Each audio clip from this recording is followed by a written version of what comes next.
السلام علیکم ناظرین، میں ہوں عالیہ خان اور لاہور پلس نیوز میں آپ کو خوش آمدید کہتی ہوں۔ ناظرین، حکومتی پالیسیوں نے جس طرح سے باقی شعبہ جات کو تباہی کے دہانے پر لا کھڑا کیا ہے، وہیں پر میڈیا بھی اس کے شر سے محفوظ نہیں رہا اور اس وقت میڈیا جو ہے بحران کا شکار ہے، اور حکومتی جو پالیسیاں ہیں، ناقص پالیسیاں، اس کی وجہ سے میڈیا مالکان اور میڈیا ورکر جو خاص طور پر قلم مزدور ہے، وہ بھی اس وقت جو ہے ظلم کا شکار ہے۔ اور حکومت کی اس پالیسی کے کیا نتائج نکل رہے ہیں اور اس کے کیا نقصانات ہیں، عام ورکر جو اس وقت تنخواہ دار طبقہ ہے وہ تو اس کا تو استحصال ہو ہی رہا ہے، بلکہ جو اخباری مالکان اور اخباری صنعت کے مالکان ہیں وہ بھی آج اس دہانے پہ موجود ہیں کہ وہ لوگوں کو تنخواہیں دینا تو دور کی بات ہے، وہ اپنے اخراجات بھی پورے نہیں کر پا رہے۔ اور ابھی یہ جو پنجاب حکومت نے میڈیا پالیسی 2020 اناؤنس کی ہے، اس کے کیا اثرات ہیں اور اس سے عام بندہ اور عام صحافی کس طرح سے متاثر ہو رہا ہے، اس حوالے سے ہم بات کریں گے چیئرمین NPA اور پنجابی میڈیا گروپ کے جناب مدثر اقبال بٹ صاحب سے۔ السلام علیکم بٹ صاحب۔ بٹ صاحب، حکومت نے یہ جو پالیسی اناؤنس کی ہے 2020 اور اس میں چھوٹے اخبارات کا استحصال کیا گیا ہے، آپ اس حوالے سے کیا کہیں گے؟ سب سے پہلی بات تو یہ ہے کہ گورنمنٹ نے انتہائی احمقانہ فیصلہ کیا ہے جو پالیسی 2020 کے حوالے سے۔ اس سے پہلے جو پالیسی چل رہی تھی 2012 کی، اس میں اخبارات کے لیے ایک توازن قائم تھا۔ پنجابی اخبارات کے لیے 5% کوٹا طے تھا، ریجنل اخبارات کے لیے 20% کوٹا طے تھا، جبکہ قومی اخبارات کے لیے 75% کوٹا طے تھا۔ حیران کن بات ہے کہ یہ اب جو میڈیا کے حکمران ہیں یا میڈیا سے متعلقہ بیوروکریٹس ہیں، انہوں نے کس چکر میں آ کے ایک نئی پالیسی اناؤنس کی جس سے میں نہیں سمجھتا کہ ایک اخبار متاثر ہوگا، تمام طبقے متاثر ہوں گے جو اس شعبے سے منسلک ہیں۔ سب سے پہلی بات تو یہ ہے کہ اس نئی پالیسی میں یہ کہا گیا ہے کہ وہ اخبارات ایلیجیبل ہی نہیں ہیں جو APN یا CPN کے ممبرز نہیں ہیں۔ میں یہ سمجھتا ہوں کہ کسی بھی پرائیویٹ تنظیم کے ساتھ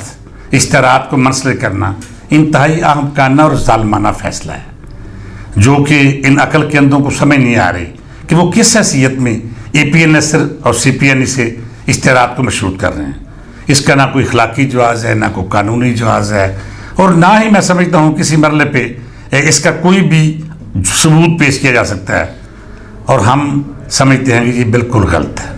دوسری بات اس میں یہ طے کی گئی کہ 30 لاکھ سے کم جو اشتہارات ہیں وہ اخبارات کی بجائے ویب سائٹ پہ اویزاں ہوں۔ میں سمجھتا ہوں یہ بھی احمقانہ فیصلہ ہے، اور اس فیصلے سے بھی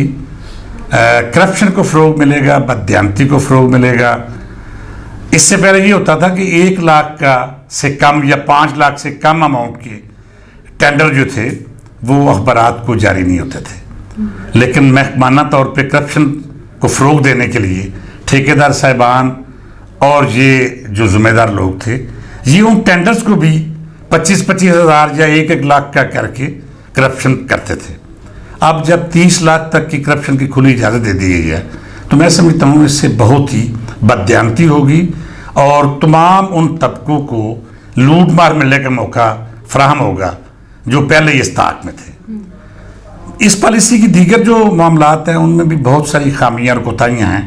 لیکن میں یہ سمجھتا ہوں کہ بنیادی طور پہ جو پالیسی ساز ہیں یا پالیسی کے حوالے سے مشاورت کرنے والے لوگ ہیں، ان میں بنیادی طور پہ APN اور CPN کے لوگ ہیں، اس کے بعد محکمہ اطلاعات کے بیوروکریٹس ہیں۔ ان کو شاید سمجھ نہیں آئی کہ وہ یہ کیا فیصلہ کرنے جا رہے ہیں۔ انہوں نے اس پالیسی کی آڑ میں اپنے کچھ دوستوں کو نوازنے کی کوشش کی ہے، جو کہ انتہائی غلط اور احمقانہ اقدام ہے۔ ہم اس تحریک کو شروع کر چکے ہیں اس پالیسی کے خلاف، اور میں سمجھتا ہوں کہ اس پالیسی کے نفاذ سے صرف پنجاب کے ہزاروں اخبارات متاثر ہوں گے، اور ان عقل کے اندوں کو یہ نہیں پتا کہ APN کے بھی 90% اخبارات اس پالیسی سے متاثر ہوں گے، لیکن پتہ نہیں وہ کیا سوچ کے اس پالیسی کی حمایت میں سرگرداں ہیں۔ میں آپ کو بتاتا چلوں کہ پہلا فیصلہ نان اے پی این ایس اور نان سی پی این ای سے تقریباً 700 اخبارات متاثر ہوں گے جن کے اشتہارات بند کر دیے گئے ہیں. ان 700 اخبارات سے لاکھوں لوگ وابستہ ہیں, لاکھوں خاندان وابستہ ہیں, اور میں سمجھتا ہوں کہ یہ طبقہ ہی تھا جو پرو گورنمنٹ تھا. یعنی ریجنل اخبارات اور چھوٹے اخبارات ہی گورنمنٹ کے مفادات کی سپورٹ کرتے تھے, گورنمنٹ کا اچھا چہرہ عوام کے سامنے پیش کرتے تھے, جبکہ وہ 5% لوگ تو پہلے ہی گورنمنٹ اینٹی گورنمنٹ ہیں, اور ان کی پالیسی یہی ہے کہ گورنمنٹ کو ہر شکل میں نیچا دکھایا جائے اور گورنمنٹ کی پالیسیوں کے خلاف بات کی جائے. لہٰذا ہم اس فیصلے کے خلاف ایک باضابطہ تحریک کا آغاز کر چکے ہیں, جس سے ہم نے اس کا ایک اندیہ دیا, اس کا ایک مظاہرہ کیا. پچھلے دنوں ہم نے سیمینار کیا جس میں پنجاب کے 300 سے زیادہ اخبارات کے مالکان نے شرکت کی. اس سے دوسرے روز ہم ڈی جی پی آر کے سامنے دھرنا دیا جس میں 200 اخبارات کے مالکان شرکت کی, اور ہم نے اس میں ڈی جی پی آر کی تالہ بندی کر کے یہ پیغام دیا کہ ہم آج صرف علامتی تالہ بندی کر رہے ہیں, کل کو ہم لوگ اس ڈی جی پی آر کے سامنے دھرنا دے کے بیٹھیں گے اور اس وقت تک نہیں اٹھیں گے جب تک ہمارے مطالبات کو منظور نہیں کیا جاتا. میں یہ سمجھتا ہوں کہ ان حالات میں گورنمنٹ کی ان عقل کے اندوں کو دیکھنا پڑے گا کہ یہ پالیسی انتہائی ظالمانہ ہے, غیر منصفانہ ہے, اور کسی بھی شکل میں یہ پرو گورنمنٹ نہیں ہے. اور میرا تو ذاتی طور پہ یہ رائے ہے, یہ پالیسی سازوں نے عمران خان کو ڈیمیج کرنے کے لیے, عمران خان کے اقدامات کو خراب کرنے کے لیے, اور عوام میں اور میڈیا میں گورنمنٹ کے خلاف ایک رائے ہموار کرنے کے لیے یہ پالیسی بنائی ہے. میں یہ سمجھتا ہوں کہ عمران خان کو اور اس سے تعلق رکھنے والے اس سے اچھے دوستوں کو اس پالیسی کی واپسی کے لیے اقدامات کرنا ہوں گے. سر آپ بڑے بے باک صحافی ہیں, آپ نے ہمیشہ ہی لوگوں کے حق کے لیے آواز اٹھائی ہے, ظلم کے خلاف بولے ہیں اور مظلوم کا ساتھ دیا ہے. آپ نے اس پالیسی کے خلاف ریٹ بھی دائر کی ہے, تو آپ کیا سمجھتے ہیں کہ اس پہ کوئی آپ کو مثبت فیصلہ آنے کی امید ہے, یا آپ صحافیوں کی بقا کے لیے بھی اور آپ کو جنگ کرنی پڑے گی؟ میں یہ سمجھتا ہوں کہ قانونی طور پہ ہمیں عدالتوں سے انصاف کی توقع ہے. ہم نے این پی اے کے پلیٹ فارم سے اور Punjabi news paper and periodical ایسوسی ایشن کے پلیٹ فارم سے ہائی کورٹ میں ریٹ دائر کی ہے, جو کہ جس کی سماعت ہو رہی ہے. ہمیں یقین واثق ہے کہ ہم عدالتوں سے انصاف حاصل کریں گے, لیکن اس کے ساتھ ساتھ میں یہ سمجھتا ہوں کہ گورنمنٹ اور اے پی این ایس اور سی پی این کے گماشتوں کو یہ پیغام دینا بھی ضروری ہے کہ یہ فیصلہ منصفانہ نہیں ہے, یہ فیصلہ غلط ہے, اور اگر ہمیں انصاف میں دیر بھی ہوتی ہے تو ہم عملی طور پہ اس کے خلاف جنگ کرنے کو تیار ہیں. ہم گورنمنٹ کو اور اس کے گماشتوں کو یہ باور کرانا چاہتے ہیں کہ ہم اس پالیسی کے خاتمے تک اس جنگ کو, اس تحریک کو جاری رکھیں گے, اور اس تحریک کا حصہ پنجاب کے تمام اخبارات ہوں گے. میں نہیں سمجھتا کہ کوئی بھی ایسا اخبار ہو جو اس سے متاثر ہو اور وہ اس تحریک کے کردار ادا نہ کرے. یقیناً تمام اخبارات, تمام اخباری کارکن, تمام اخباری مزدور اس تحریک کا حصہ بنیں گے اور اس تحریک کی کامیابی تک اس کو جاری رکھنے کا ارادہ رکھتے ہیں. سر, گورنمنٹ کی مختلف پالیسیز جو ہیں میڈیا پر اس وقت اثر انداز ہو رہی ہیں. بہت سارے اخبارات جو ہے اس وقت زبوں حالی کا شکار ہیں, اور الیکٹرانک میڈیا کا تو حال ہی برا ہے. تو آپ کیا سمجھتے ہیں کہ اگر گورنمنٹ کی یہی روش رہی تو کیا میڈیا جو ایک اس وقت ریاست کا چوتھا ستون کی حیثیت اختیار کر چکا ہے, تو کیا وہ اس کے اور گورنمنٹ کے درمیان کس طرح کے اثرات پیدا ہو جائیں؟ سچی بات تو یہ ہے کہ پرنٹ میڈیا ایک عرصہ سے زبوں حالی کا شکار تھا, جی, اشتہارات کی مد میں کہہ لیں, اور اس کے باوجود کہ الیکٹرانک میڈیا نے اس کو ایک پریشر میں رکھا ہوا تھا, اور اب سوشل میڈیا نے آ کے الیکٹرانک میڈیا کی بھی جو طاقت تھی اس کو تھوڑا سا کم کر دیا ہے. اس یہی وجہ ہے کہ تمام ادارے اس وقت بحران کا شکار ہیں, چاہے پرنٹ میڈیا ہو, الیکٹرانک میڈیا ہو. تو ان حالات میں ان اداروں کو سپورٹ کرنے کی ضرورت تھی. گورنمنٹ کو چاہیے تھا کہ ایسی پالیسیاں لے کے آتی جس سے پرنٹ میڈیا سے منسلک لوگ اپنی روزی روٹی کے لیے پریشان نہ ہوں, الیکٹرانک میڈیا کے لوگ بھی اسی طرح پریشان نہ ہوں. اور لیکن گورنمنٹ کی ظالمانہ اور غیر دانشمندانہ پالیسیوں کی وجہ سے چینل بند ہو رہے ہیں, اخبارات بند ہو رہے ہیں, اور تمام ایسے لوگ جو اس میڈیا سے, جو اخبارات سے وابستہ ہیں, وہ پریشانی کا شکار ہیں. میں نہیں سمجھتا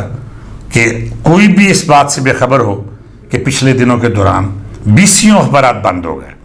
بے شمار چینل بند ہو گئے. ایسے لوگ انہوں نے چینل بند کیے جن کی ورث بہت زیادہ تھی، جو کہ ارب پتی اور کروڑ پتی لوگ ہیں، لیکن وہ بھی مکمل نہیں ہو سکے اخراجات کے.